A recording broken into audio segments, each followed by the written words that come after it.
ширкати домоди президент Раҳмон аз рӯи мардуми Тоҷикистон миллионҳо даромад ба даст меорад. чӣ тавре ки сомонаи Ахборком иттилоъ медиҳад, дар арафаи бӯҳрони иқтисодӣ дар Тоҷикистон, ширкати Фароз, ки ба домоди Раҳмон Шамсулло Соҳибов тааллуқ дорад, барои хонандагони синфҳои ибтидоӣ маълумотнома бо нархи 180 сомонӣ тартиб медиҳад. волидайне ки фарзандони онҳо имсол ба синфи якум мераванд, шикоят мекунанд ки танҳо барои маълумотномаи тиббӣ аз онҳо 180 сомонӣ талаб карда мешавад.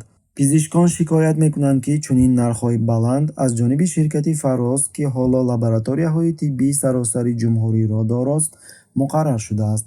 пеш аз он ки ин тиҷорат ба инҳисори ширкати Фароз табдил ёфт, яке аз чунин маълумотномаи тиббӣ ҳамагӣ 10-15 сомонӣ арзиш дошта буд.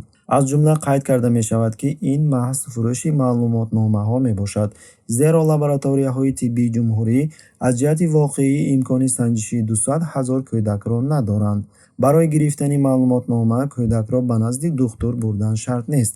барои волидайн лозим аст, ки ба бемористон биёяд ва маблағи муқарраршудаи 180 сомонӣ андози ҳатмии ширкати Фарозро пардохт намояд.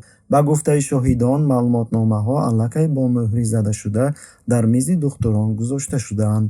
Хотя они последовательно старались не оглашать истинных владельцев Фароза, но ёдрас мекунем, ки ҳуқуқи додани маълумотномаҳо барои дохил шудан ба мактаб соли гузашта ба ширкати Фароз гузашт.